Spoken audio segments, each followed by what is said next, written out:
तो हाँ बच्चों, देखो कल क्या कर लिया था हम लोगों ने, लास्ट क्लास में हम लोगों ने ट्राइंगल लॉ पढ़ लिया था। और ट्राइंगल लॉ के अंदर हम लोगों ने क्या क्या निकाल लिया था। ट्राइंगल लॉ लॉ के अंदर ये निकाल लिया था हम लोगों ने कि अगर ये दो वेक्टर है, ये दो वेक्टर है, ये वेक्टर ये वेक्टर ए है और ये वेक्टर बी है, ये वेक्टर बी है ना, ये जो दिख रहा है ये वेक्टर बी है, ये दो वेक्टर है। अगर अपने को इनका एडिशन करना है, इन दोनों के बीच में एंगल है थीटा, तो इन दोनों का एडिशन करना है, तो इन दोनों का एडिशन ये वेक्टर आ आएगा और ये आ जाएगा vector A plus vector B. इसका मैग्नीट्यूड हम लोगों ने कैलकुलेट करके क्या निकाल लिया था, इसका मैग्नीट्यूड निकाल लिया था हम लोगों ने R equal to under root A square plus B square plus 2ab cos थीटा। और tan फाई निकाल लिया था हम लोगों ने डायरेक्शन, इस वेक्टर आर की डायरेक्शन थी, इस वेक्टर आर की डायरेक्शन हम लोग tan फाई से दे देंगे b sin theta upon a plus b cos theta. ये फार्मूला आ गया था। तो ये जो है मतलब इसके इसके और इसके सम से हमें ये मिलेगा, इसका और इसका सम जो है वो ये होगा वेक्टर आर। तो इसके और इसके एडिशन से ये आएगा, डायरेक्शन इसकी इधर जाएगी, इसके और इसके डायरेक्शन हमें पता है, और इसके डायरेक्शन जो जाएगी वो tan फाई से हम लोग निकाल लेंगे और इसका मैग्नीट्यूड होगा ये। अब देखो इसी के अंदर अपन कुछ केसेस की बात करते हैं कि अगर मान लो कि एंगल जो हो वो इन दोनों के बीच में हो जीरो, मतलब इन दोनों वेक्टर के बीच में वेक्टर ए और वेक्टर बी के बीच में एंगल जो हो वो क्या हो, एंगल हो 0 डिग्री। ए और बी के बीच में एंगल कितना हो 0 डिग्री। 0 डिग्री कब होगा, मतलब थीटा 0 डिग्री हो। 0 डिग्री कब होगा, जब ये थीटा 0 हो जाए तो इसका मतलब ये वेक्टर भी ऐसे आ जाएगा, यानी वेक्टर वो दोनों सेम डायरेक्शन के अंदर। तो केस नंबर 1 देख रहे हैं, पहले मुझे लिखने दो। सबसे पहले बात कर रहे हैं हम लोग केस नंबर 1 की। देखो case number 1, if theta equals to 0 degree, 0 degree का मतलब वेक्टर ए और वेक्टर बी ये सेम डायरेक्शन में, भाई वेक्टर ए तो इधर जाएगा, ये रहा वेक्टर ए, ये रहा वेक्टर ए, ये वेक्टर इधर जाएगा, ये रहा वेक्टर बी। अब ये भी इधर आ जाए तो थीटा 0 हो जाएगा। Means vector A and vector B lies in same direction के अंदर लाई करें। दोनों के बीच में एंगल कितना हो, दोनों के बीच में एंगल हो 0 डिग्री, दोनों के बीच में एंगल 0 डिग्री और सेम डायरेक्शन के अंदर लाई करें वेक्टर और वेक्टर बी। तो इन दोनों के बीच में एंगल अगर 0 डिग्री है तो बड़ो फार्मूला, तो देखो आर कितना आएगा, आर हम लोग थीटा 0 कर दो तो अंडर रूट ए स्क्वायर, आर का फार्मूला क्या है, a square plus B square plus 2ab cos theta. Theta को 0 डाल दो, a square plus B square plus 2ab cos theta. Theta को हम लोग 0 कर देते हैं तो थीटा इक्वल टू 0 डिग्री, तो यहाँ cos 0 आ जाएगा और cos 0 की वैल्यू होती है 1। ये 1 वैल्यू मैक्सिमम होती है, तो r आ जाएगा r equal to under root, ये cos 0 तो 1 हो जाएगा और ये आ जाएगा तो a square plus b square plus 2ab ये आ जाएगा।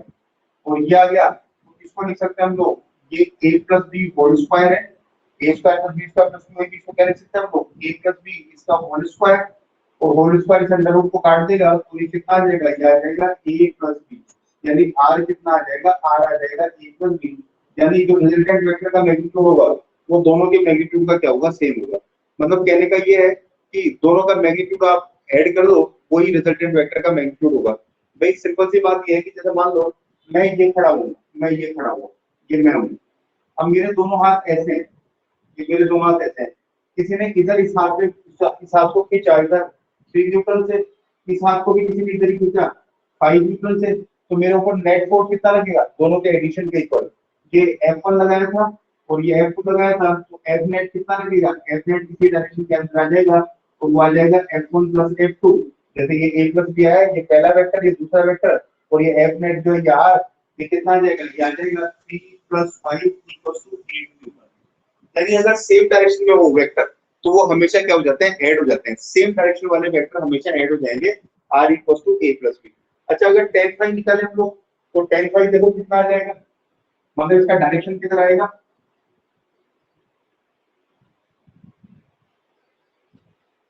तो tan फाई लगाए हम लोग तो tan फाई देखो कितना आ जाएगा, tan फाई आ जाएगा, tan फाई का फॉर्मूला था b sin theta upon a + b cos theta. इसके अंदर पुट कर दो थीटा = 0 डिग्री,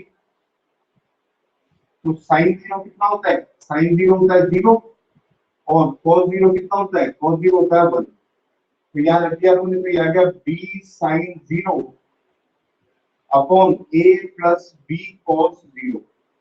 अब देखो साइन 0 0 होता है, तो ये ऊपर तो 0 आ जाएगा, 0 से मल्टीप्लाई करके सब कुछ 0 हो जाएगा, तो ये आ जाएगा tan phi equals to b, ये तो हो जाएगा 0, और ये नीचे आ जाएगा a प्लस b और 0 हो जाएगा 1, तो ये पूरा 0 हो जाएगा, tan phi 0 हो जाएगा। और tan phi 0 कब होता है, कितने एंगल पर tan 0 वैल्यू पकड़ता है, 0 डिग्री पर, तो इसका मतलब phi भी क्या होना चाहिए, phi भी 0 डिग्री होना चाहिए। Also if tan phi equal to 0, it implies that phi equals to 0 degree। phi equals to 0 degree मतलब जो रिजल्टेंट वेक्टर है वो भी इसी डायरेक्शन में निकलेगा, मतलब अगर 3 न्यूटन इधर लगा हुआ है, 5 न्यूटन इधर लगा हुआ है, तो जो f नेट है वो भी इसी डायरेक्शन में निकलेगा, f नेट जो है वो इसी डायरेक्शन में निकलेगा। वो भी भाई अगर ये वाला वेक्टर भी इसके ऊपर गिर जाए, ये थीटा 0 हो जाए, तो ये r भी जो है ये ऐसे गिर जाएगा। मतलब हम लोग डायग्राम क्या बनाएंगे, हम लोग डायग्राम ये बनाएंगे कि अगर ये वेक्टर a है, यहां बनाना डायग्राम, अगर जैसे ये वेक्टर a है, वेक्टर b भी इसी डायरेक्शन में है, और वेक्टर b भी इसी के ऊपर पड़ा हुआ है, ये वेक्टर b भी इसी के ऊपर है, तो रिजल्टेंट वेक्टर ये आएगा। और वो रिजल्टेंट वेक्टर क्या होगा, रिजल्टेंट वेक्टर होगा a प्लस b, इसका मैग्नीट्यूड a है, इसका मैग्नीट्यूड b है, तो resultant vector a plus b का वो भी इसी डायरेक्शन में आएगा। मतलब अगर ये थीटा 0 होगा, ये ऐसे गिरेगा, तो ये r भी इसी के ऊपर गिर जाएगा, और ये phi भी कितना हो जाएगा, 0 हो जाएगा। तो ये नोट करो केस नंबर 1।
नोट करके कमेंट करो फटाफट।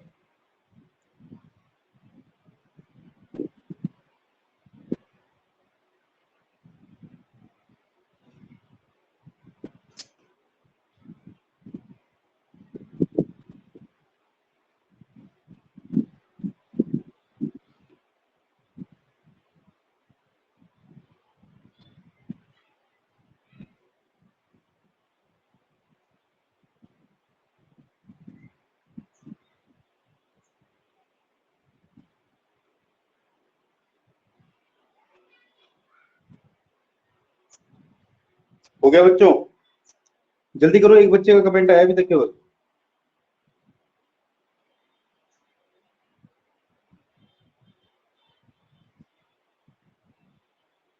मतलब अगर दोनों वेक्टर सेम डायरेक्शन में है, तो रिजल्टेंट वेक्टर जो है वो दोनों का क्या होगा, एडिशन होगा। मतलब उन दोनों का डायरेक्ट आपको क्या कर देना पड़ेगा, उनका मैग्नीट्यूड ऐड कर देना पड़ेगा।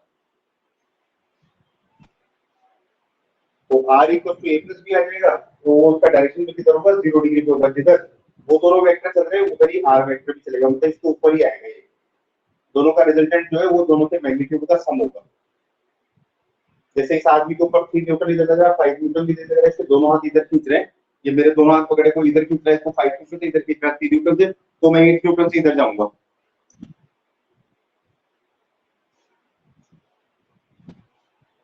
चलो आगे बढ़ रहे हैं। देखो नेक्स्ट केस नंबर 2। अगर ऐसा हो, थीटा हो 180 डिग्री, थीटा कितना हो, थीटा हो 180 डिग्री, थीटा हो 180 डिग्री। 180 डिग्री का मतलब अगर दोनों वेक्टर ऑपोजिट हो, वही 180 डिग्री कैसे होगा, ये वेक्टर एक इधर जा रहा है, ये वेक्टर एक वेक्टर भी जा रहा है ऐसे, अब थीटा 180 डिग्री कैसे होगा, थीटा 180 डिग्री कब होगा, इस थीटा को 180 डिग्री करना है, मतलब ये वेक्टर बी जो है ऐसे घूमता हुआ, ऐसे घूमता हुआ ऐसे हो जाए, ऐसे हो जाएगा, थीटा भी पूरा घूम जाएगा, 180 हो जाएगा। यानी दोनों वेक्टर कैसे हो, ऑपोजिट डायरेक्शन में, दोनों वेक्टर कैसे हो, ऑपोजिट डायरेक्शन में, तो means vector A and vector B are opposite इन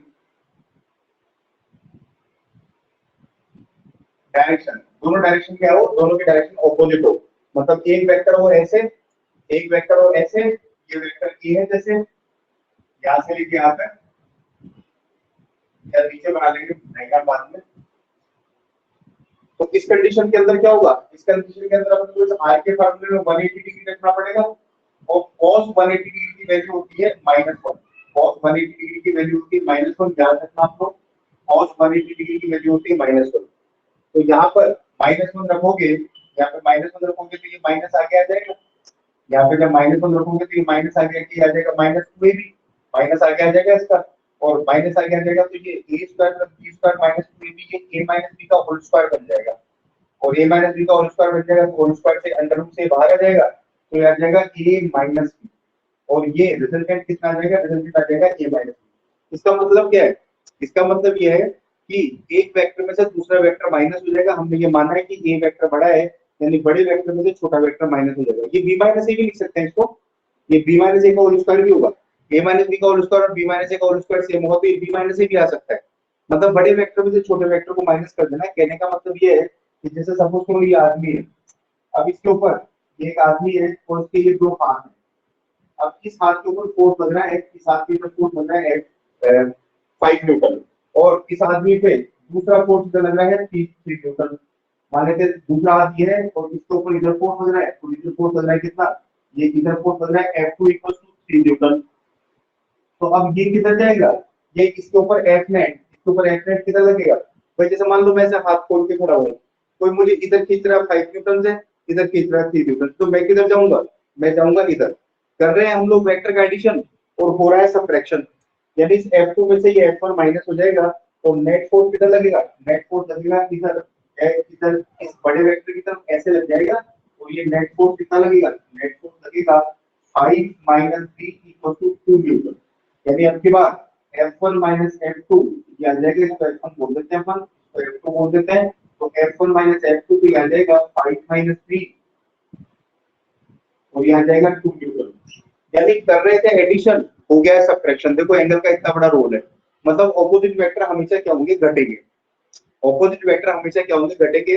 अगर आपके ऊपर इधर फोर्स लग रहा है 20 न्यूटन, इधर फोर्स लग रहा है आपके ऊपर सपोज करो 12 न्यूटन, तो आप इस साइड में जाओगे 8 न्यूटन से, लेकिन अगर इधर लग रहा है, इधर लग रहा है हमारे ऊपर फोर्स कितना, 20 न्यूटन, इधर लग रहा है 12 न्यूटन, तो मैं इधर जाऊंगा कितने, 8 न्यूटन से, यानी बड़े वेक्टर में से छोटे वेक्टर को माइनस कर देना आपको, कि बड़े वेक्टर में से छोटा वेक्टर माइनस हो जाएगा, ये आ जाएगा a माइनस b, ये बात, मतलब इसका अगर अपन डायग्राम बनाए तो डायग्राम भी तो ऐसा बनेगा कि जैसे ये एक वेक्टर है, वेक्टर ही इसका डायरेक्शन ऐसे, इसके ऊपर दूसरा वेक्टर ऐसे पड़ा हुआ है यहाँ पे, ये मान लेते हैं ये वेक्टर बी है, क्योंकि ये इसके ऊपर है तो गिर जाएगा, तो उल्टा हो जाएगा जी, दोनों का डायरेक्शन ऑपोजिट है, यहाँ से लेके यहाँ तक जो डार्क करके दिखा रखा है मैंने, ये तो वेक्टर बी है, और यहाँ से लेके यहाँ तक वेक्टर ये है, तो वेक्टर आर यहाँ से लेके यहाँ तक आएगा, और ये इसमें से माइनस हो जाएगा, ये वेक्टर आर होगा, और ये क्या हो जाएगा, ये होगा a माइनस बी, ये हो जाएगा। किया तो हम लोगों ने एडिशन है और हो गया सबट्रैक्शन। अच्छा, अगर हम लोग इसके अंदर रखें tan फाई वाले फॉर्मूले में, तो यहाँ रखना पड़ेगा अपने को sin 180, और यहाँ रखना पड़ेगा अपने को cos 180, क्योंकि थीटा अपने 180 माना है। अब sin 180 की वैल्यू होती है 0, sin 180 की वैल्यू होती है 0, और cos 180 की वैल्यू होती है -1,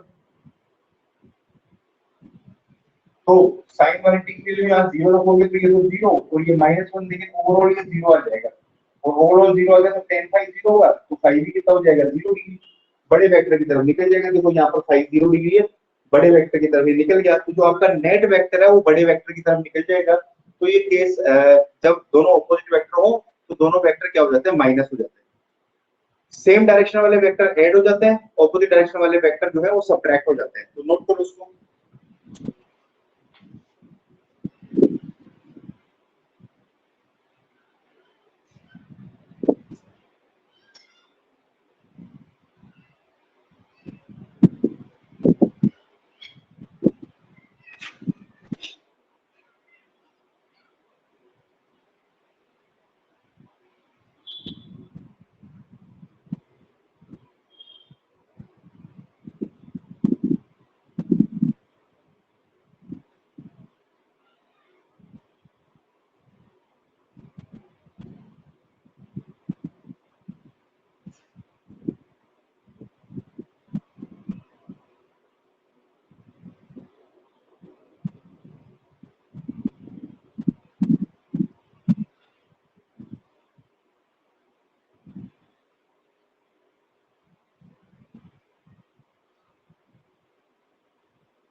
गया बच्चों?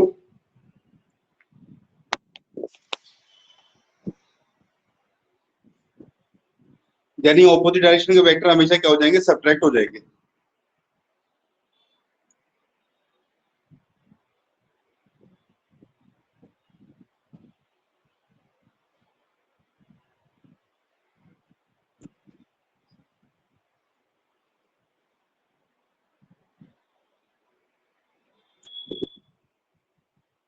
एक और देखो, एक और case.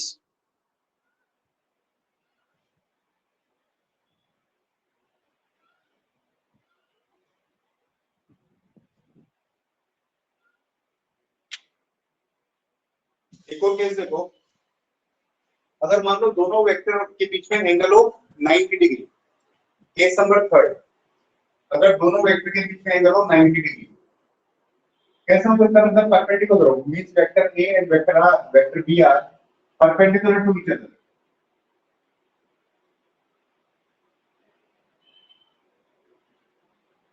Perpendicular to each other, perpendicular कैसे? ये वेक्टर बी ऐसे, इस थीटा को 90 डिग्री करना, तो ये बिल्कुल ऐसे हो जाएगा वर्टिकल, ऐसे हो जाएगा, तो ये ऐसे बन जाएगा डायग्राम। देखो 90 डिग्री का ऐसे बन जाएगा, ये वेक्टर ए है, मैग्नीट्यूड इसका ए है, मतलब लेंथ, ये वेक्टर बी है, ये 90 डिग्री का एंगल बन गया इसके बीच में। ये वेक्टर बी है, लेंथ इसका बी है, और ये एंगल 90 डिग्री का हो गया, ये 90 डिग्री का हो गया, ये 90 डिग्री का हो गया। तो रिजल्टेंट वेक्टर इसके टेल से इसके हेड तक बनाएंगे हम लोग, तो ये रिजल्टेंट वेक्टर हो जाएगा, और ये जो रिजल्टेंट वेक्टर है वो इन दोनों का सम होगा। और इसका मैग्नीट्यूड अगर अपन r माने, तो अगर ये a है, ये b है, तो ये r आएगा under root a square plus b square, hypotenuse है ना ये तो वैसे भी हम लोग पाइथागोरस से भी निकाल सकते हैं। r इक्वल टू क्या आएगा? Under root a square plus b square, तो ये तो राइट एंगल ट्रायंगल बन गया भाई। ये 90 है तो ये भी तो 90 होगा, और ये 90 है तो 90 के सामने वाला ये हाइपोटेन्यूज, ये परपेंडिकुलर, तो ये बेस, ये फाई हो जाएगा, ये फाई है। या ये तो वैसे भी कैलकुलेट हो सकता है, या हम लोग देखो फार्मूले से करेंगे तो भी ऐसा ही होगा। हम लोगों को थीटा करना है 90 डिग्री, अब cos 90 कितना होता है? cos 90 होता है 0, cos 90 0 होता है, तो यहाँ 0 रखें अपन, तो ये पूरा ही 0 हो जाएगा। ये जो प्लस 2ab मल्टीप्लाइड बाय 0, 0 से मल्टीप्लाई होकर 2ab तो 0 हो जाएगा, तो ये क्या आ जाएगा? ये आ जाएगा अपने पास में a square plus b square, केवल ये दोनों स्टेप बच जाएंगे तो 0 हो जाएगा। और ये आ जाएगा हमारा रिजल्ट, कि r कितना हो जाएगा? r हो जाएगा under root a square plus b square, ये हो जाएगा r। तो रिजल्टेंट ये आएगा आपका, है ना? और रिजल्टेंट ये आएगा, मतलब जैसे ये एक आदमी है, ये एक आदमी है, इसके ऊपर एक तो इसके खोपड़ी में फोर्स लग रहा है, इधर कितना 5 न्यूटन, एक इधर लग रहा है 3 न्यूटन, तो ये एक्चुअली में फोर्स किधर महसूस करेगा? ऐसे ऐसे फोर्स महसूस करेगा, और कितना महसूस करेगा? ये एफ नेट इसके ऊपर लगेगा अंडर रूट 5 का स्क्वायर प्लस 3 का स्क्वायर, तो ये कितना आ जाएगा? 25 प्लस 9, और 25 प्लस 9 कितना हो जाएगा? 34, अंडर रूट 34 लगेगा इसके ऊपर फोर्स। यानी कोई एक तो मुझे खींच रहा है ऐसे, एक मुझे खींच रहा है ऊपर, तो मेरे को फोर्स कितना लगेगा? ऐसे लगेगा टेढ़ा, ये ऐसे टेढ़ा लगेगा, ऐसे फोर्स लगेगा, और वो कितना लगेगा? ये लगेगा। यानी ये इसका डायग्राम हो गया। और अगर अपन यहाँ पे भी बढ़े, यहाँ पे भी बढ़े, तो यहाँ भी अपने को साइन 90 बढ़ना पड़ेगा, और यहाँ हम लोगों को कॉस 90 बढ़ना पड़ेगा। अब साइन 90 कितना होता है? साइन 90 होता है 1, साइन 90 1 होता है, और कॉस 90 कितना होता है? कॉस 90 होता है 0, तो ये बढ़ना पड़ेगा अपने को 0। तो ऊपर तो आएगा 1 यहाँ पर, है ना? थीटा अपने को पुट करना 90 डिग्री, तो यहाँ तो आएगा ऊपर 1, और यहाँ आएगा 0, तो ये तो b तो 0 से मल्टीप्लाई होकर 0 हो जाएगा, और ये कितना आ जाएगा? ये आ जाएगा b अपॉन a। तो tan फाई की वैल्यू कितनी आ जाएगी? b अपॉन a आ जाएगी। और फाई की वैल्यू कितनी आ जाएगी? अगर tan इतना आया तो फाई को फिर हम लोग ऐसे लिख देते हैं, phi equal to tan inverse, tan को उधर ले जाएंगे, tan inverse b by a, उधर जाके इनवर्स का हो जाता है ये, tan हो चाहे sin हो चाहे cos हो, तो ये लिख देंगे, ये वैल्यू आएगी। तो ये केस हो बता रहा हूं, ये सारी सिचुएशंस पढ़ ली है अपन ने इसके अंदर।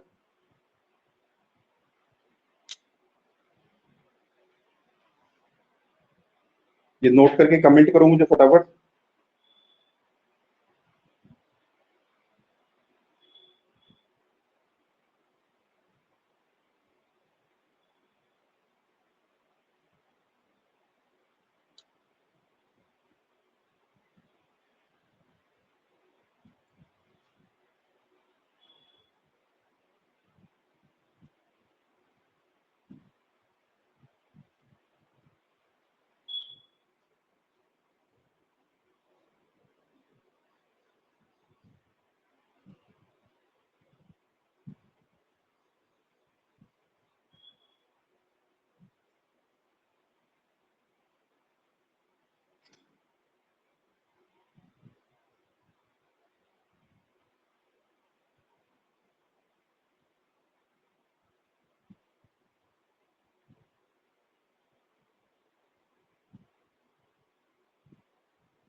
ये डायग्राम भी बनाना।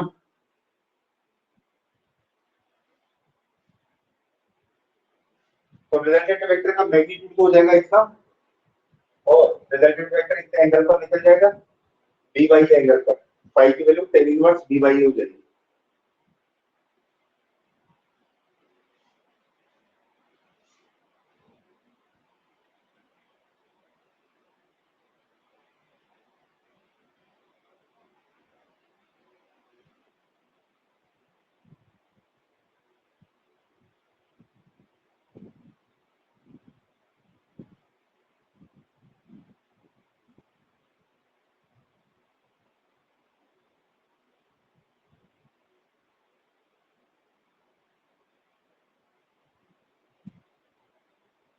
नेक्स्ट हेडलाइन डाल दो पैरेललोग्राम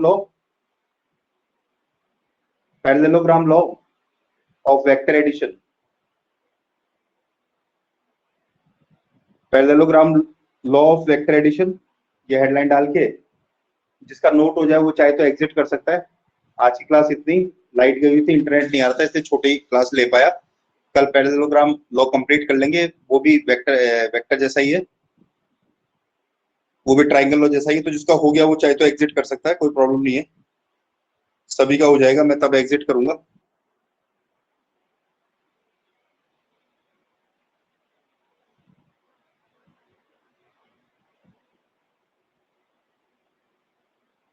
तो चलो बच्चों, bye bye, take care, all the best, have a great day. कल की क्लास में मिलते हैं। कल पैरेललोग्राम ऑफ वेक्टर एडिशन से दो वेक्टर को कैसे ऐड करते हैं वो अपन सीखेंगे। तो आज की क्लास में यही डन कर रहा हूँ। Bye bye, have a great day.